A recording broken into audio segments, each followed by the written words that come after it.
Мартинова Айсулу, 9 жаштамын. Негизи ал пайдалуу да, асман учуп жүргөндө болчу. 4 жумуртка бар экен.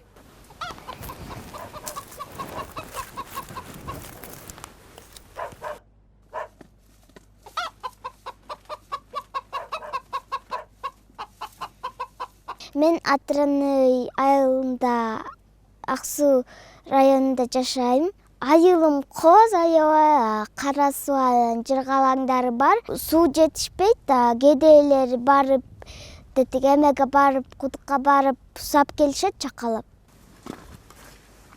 Мен 4 бир тууганмын. Мамам менен папам 6 бирден болуп калабыз. Улуусу эжем, күчүсү мен, менден кийин Хадича, андан кийин Акниет. Тур жака барып кеткилечи. Миша айтты. Негизи мага идиш жуган жакпайт да. Мен очередим келип калса дайыма эле көп идиштер келе берет. Мамам жумушка эртең менен эрте кетет, ошо жумуштан чарчап келет. Saat 5'lerde biz Ecem ekөөбүз үйлөрдү жыйнайбыз.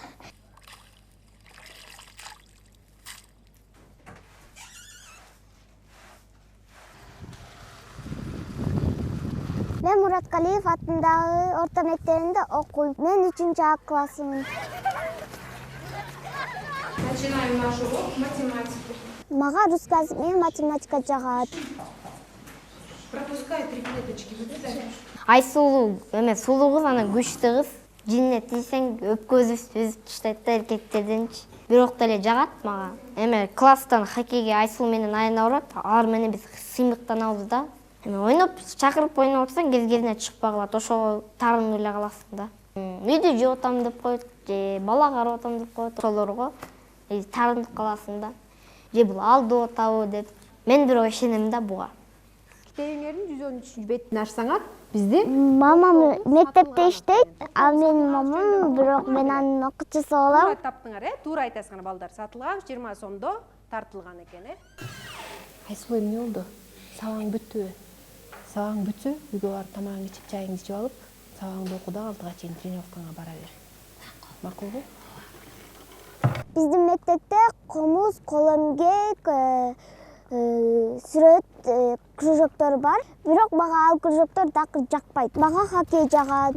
Рас эле болгону хоккей ачкан. Ким ачты? Сако.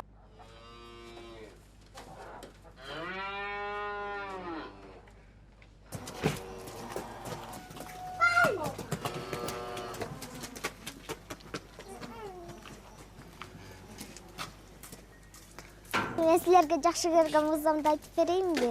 Музамдын аты Борка.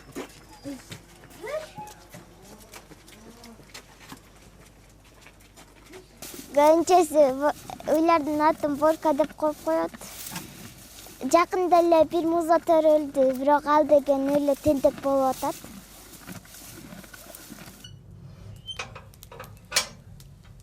Отту кыйын жагым мен. Мен негизи үйдөн үй жыйнайм, тамак жасайм, жумуртка курам.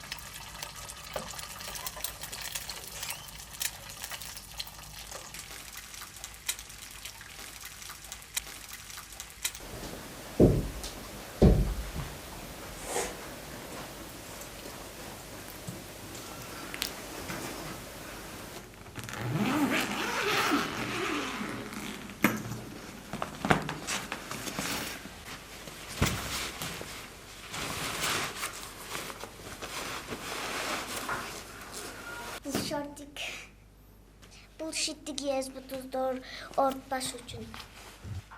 Эң биринчисинде форма кийгенде аябай жүдөгөм, азыр эметип калдым, көнүп дагы. Менин форма азыр эко жетпейт да. Ошейник менен кедир.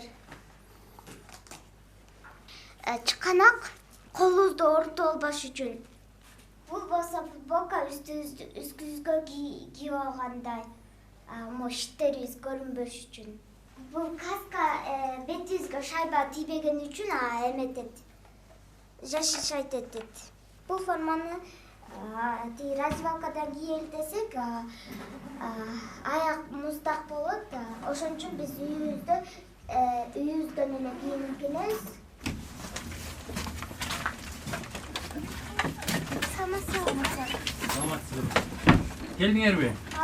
Эмне, эрте келдиңер, келип алдыңарбы? Түз суук бекен? Жылуу элеби? Кийинип алып келдиңби? Кана кедир. Качан кедир жасайсың? Я. Карина жасап берип койбойсуңбу кедир? Негизи мурун машиненин гаражы болчу, анан азыр эми бул эскирип калды. 3-4 жыл болуп кетти. Үстүнөн да карабайсыңар, суу тамчылап атат да. Кечкисин балдар келгенде от жагып коебуз. Кичине болсо да жылуу болуп турсун деп.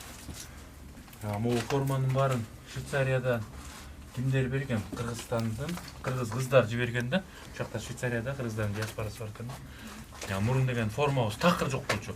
Такыр абсолютно жок. Өзүбүз кол менен жасаган ошондой формалар менен эле биринчи баштаганбыз, биринчи жылдары. Мындай эле рабочий перчаткалар менен эле сварочный. Анан кийизден тигип алган колун, бутун кичине ударлардан, шайбалардан тосуп турган ошондойлорду жасап алып, мындай каскаларды кийчүбүз. Могул деген раритет 1800-жылкы чыккан каска экен. Ушуну балдар кайдан бир жерден таап келип, ушундай каска кийип алып ойногон күндөр болгондо. Кыздар командасы 2017-жылы түзүлгөн да. Ушу 5 кыз даярдап аткам шорт-трекке мындай скоростной бег боюнчачы.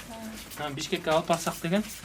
Ал Бишкекте андай вид спорта жок экен биздечи Кыргызстандан. Кийин чолпонаттагы жөн эле балдар менен аралашып, кыздар ээрчип алды, бизде көрүп келеличи оюнду деп.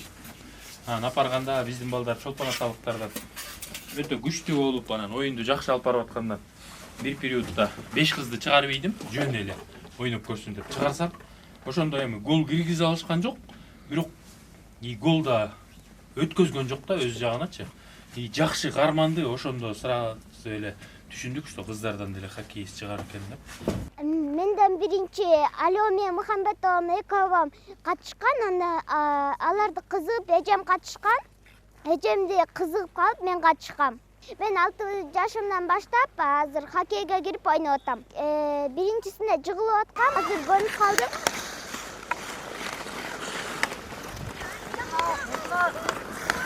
Балдарга эң көбүнчө жаккан шайбаны талашып ойношот.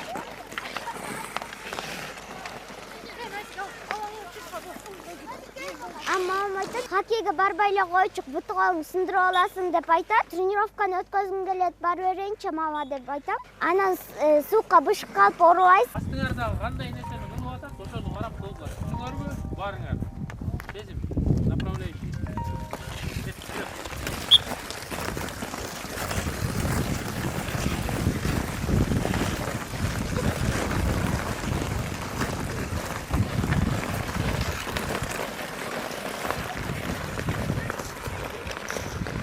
Бул жердеген сакоон агороттум ойноп жүргөн муз, жайында болсо бияка картошка өсүмдүктөрүн өстүрөт, кайра кышында бияка муз куят, биз ошо бияка тренировка кылып баштайбыз. Музду биринчи карларды бияка эметет, чогултат, үстүнө суу куюп коет кечинде, катык калса кайра үстүнө суу куя берет, ушу катык болуп калат. Балдар деле кандай ойной алса, кыздар деле ошондой ойной алышат да. Спортта чек жок, эми хоккейде баарыбыз эле ойноп алсак болот.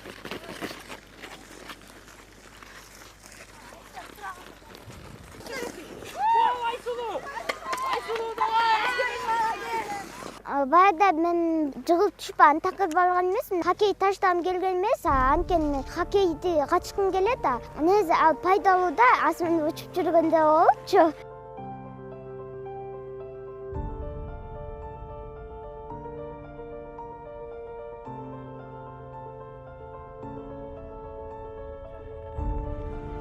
Менин кыялым кышында да, жайында да каток болгон каалайм. Жайында биз такыр ойной албайбыз, анткени бияк эрип бүтөт. Биякты үстүн жапса, ошо биякты үстүн жапса, бүт мезгилдин баарын ойной алабыз да хоккей.